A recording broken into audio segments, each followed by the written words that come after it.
अस्सलाम वालेकुम नाज़रीन, हमारी सीरिया धरती टीवी न्यूज़ ऐं आऊं आहियां रिज़वान हिमूर। जो सभ खां पहिरीं शामिल कंदासूं हिन वक़्त जूं हेडलाइंस।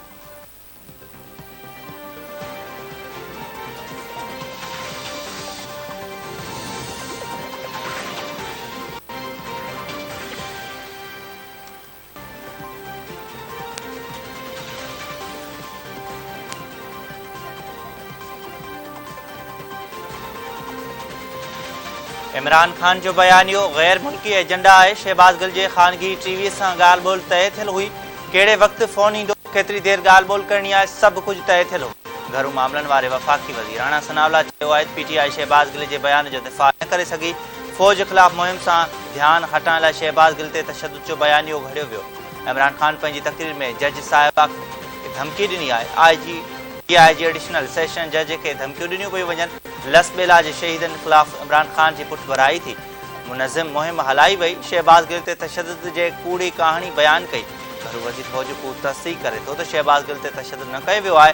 इमरान खान पाकिस्तान ख़िलाफ़ उहे ॻाल्हियूं कयूं जेके दुश्मननि बि न कयूं।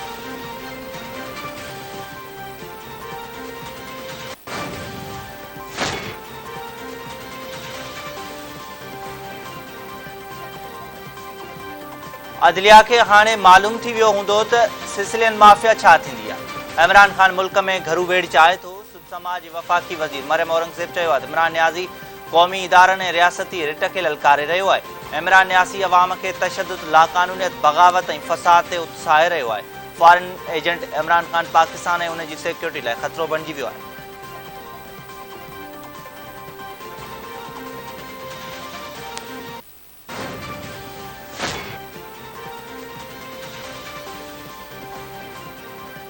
इमरान खान ते पाबंदी संदसि तक़रीर जे ख़ौफ़ सबबि लॻाई वई। PTI अॻवान फवाद चौधरी चयो आहे पाबंदियुनि सां ॿियो कुझु न आहे थियो, पर हुक्मरान वधीक बेनक़ाब थी विया आहिनि। नवाज़ शरीफ़ खे इश्तिहारी हुजनि सबबि पाबंदी जो मुंहुं ॾिसणो पइजी रहियो आहे। सॼी दुनिया में मफ़रूरनि जे हक़नि खे महदूद कयो वेंदो आहे, जीअं उहे क़ानून खे मुंहुं ॾियो।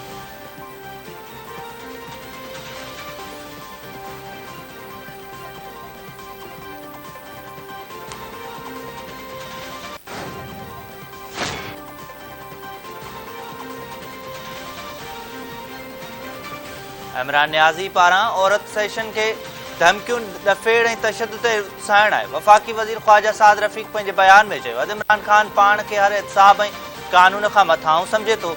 जज खे सरेआम धमकियुनि ते अदालती एक्शन लाज़मी आहे।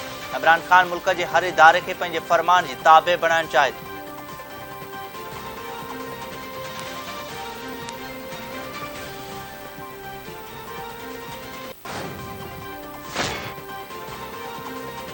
वॾे वज़ीर सैयद मुराद अली शाह बरसात सटियल ऐं ॿोॾि मुतासिर इलाइक़नि जा दौरा। वॾे वज़ीर मुतासिरनि सां मुलाक़ात करे मसइला मालूम कया।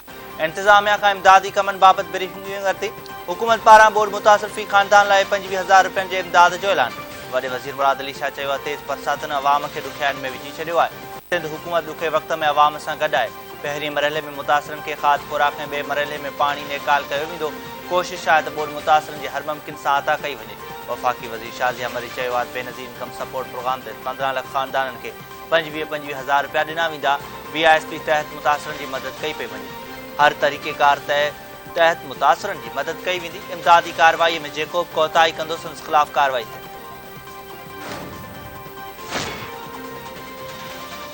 मौसमियाती माहिरनि ईंदड़ हफ़्ते कराची समेत सिंध जे मुख़्तलिफ़ इलाइक़नि में वधीक बरसातनि जो इम्कान ज़ाहिर करे छॾियो। माहिरनि मूजिबि चौमासे सिस्टम जो घटि दबाव सिंध जे उत्तर ओभर में मौजूदु आहे। सिंध जे मुख़्तलिफ़ इलाइक़नि में अॼु तेज़ मींहं जो इम्कान आहे। बंगाल वारे नार में हिकु ॿियो सिस्टम ज़ोर वठणु लॻो। 21 अगस्त ताईं बलोचिस्तान जे ॾाखिणनि ऐं उत्तरनि इलाइक़नि में मींहं जो इम्कान आहे। 23 अगस्त खां राजस्थान मां चौमासे जो सिस्टम सिंध ते असरअंदाज़ थींदो। कराची समेत सिंध जे मुख़्तलिफ़ शहरनि में 23 खां 25 अगस्त ताईं मींहं जो इम्कान आहे।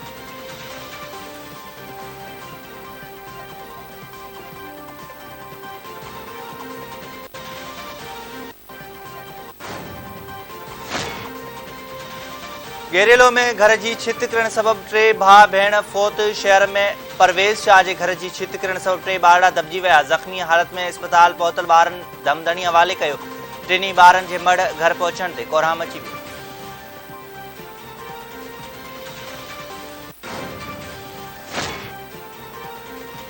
मुरीद शाख में घर की छित किरण सबब औरत पुट समेत दबजी फोत। हादसे में औरत अशरफ खातून ऐं संदसि 6 वारनि जे पुट नवीद दबजी दम ॾेई छॾियो।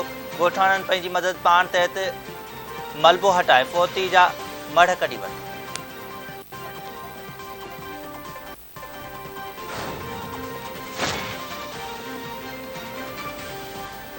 बलोचिस्तान में बरसात ऐं ॿोॾनि सबब वधीक 9 ॼणा हयातियूं विञाए वेठा। फोतियुनि में 5 औरतूं 4 ॿारड़ा शामिल। पीटीए में बलोचिस्तान बरसातुनि सबब थियल नुक़सान जी रिपोर्ट जारी करे छॾी। पीटीए में बलोचिस्तान मूजिबि सूबे में बरसातनि ऐं ॿोॾ सबब हिन वक़्त ताईं फोत थी वियलनि जो अंग 216 ताईं पहुची वियो आहे।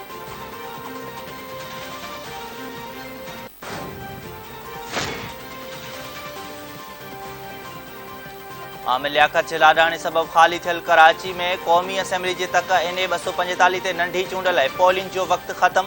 17 उम्मीदवारनि में मुक़ाबिलो। MQ PTI TLP PSP ऐं आज़ाद उम्मीदवार तौरु फारूक सतार में मुक़ाबिलो। 5,15,000 वोटर्स वोट जो हक़ इस्तेमालु कयो। 263 पोलिंग स्टेशनूं ऐं 1052 पोलिंग बूथ क़ाइमु कया विया। समूरनि 263 पोलिंग स्टेशन हसास करार ॾिनियूं वयूं। सिक्योरिटी लाइ 6000 पुलिस एहलकार मुक़ररु कया विया।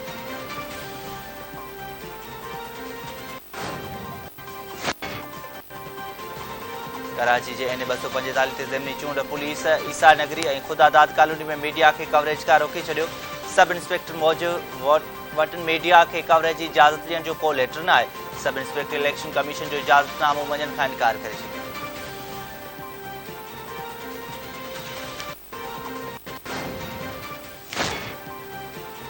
चूंड अमल में ख़लल विझण जी कोशिश कई वई त भरपूर कार्रवाई कबी। चीफ इलेक्शन कमिश्नर सिंध एजाज़ अनवर चौहान चयो आहे त SOPs चूंडूं कराइण लाइ हूंदियूं आहिनि। हिन वक़्त ताईं इंतज़ाम सुठा आहिनि। जोगा हिफ़ाज़ती इंतज़ाम कया विया आहिनि। इलेक्शन कमीशन पारां का पाबंदी न आहे। हर उम्मीदवार खे एजेंट रखण जी इजाज़त आहे। माण्हुनि जो मुतालबो हो त रेंजर्स ऐं पाक फ़ौज खे मुक़ररु कयो वञे।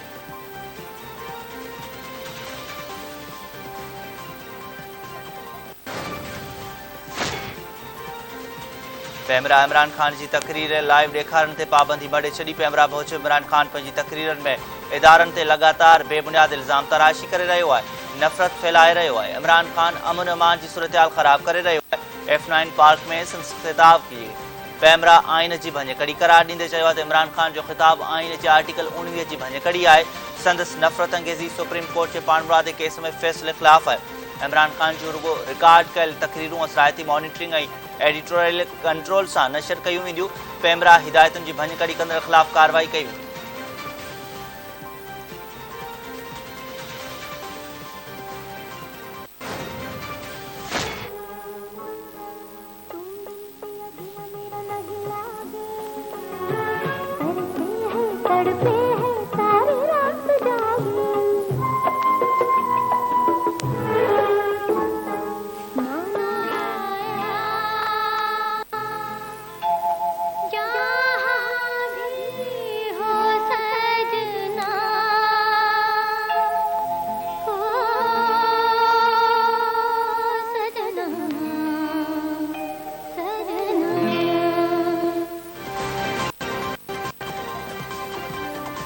नाले वारी गायणी नयारा नूर कराची में लाडाणू करे वई।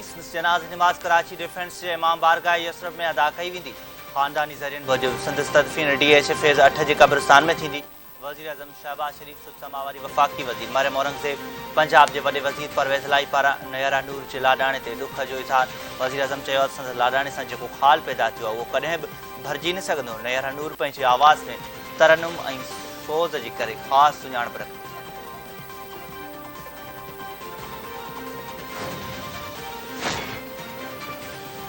ऐं मुल्क में कोरोना वेके वधीक 2 ॼणा हयातियूं विञाए वेठा। सिहत जो क़ौमी इदारे NIH मूजिबि मुल्क में कोरोना जा वधीक 408 नवां केस ज़ाहिर थिया आहिनि। मुल्क में हाकारी केसनि जी शरह 2.64% रही। इलाज हेठि कोरोना जे मरीज़नि मां 160 मरीज़नि जी हालत ॻणती जोगी आहे।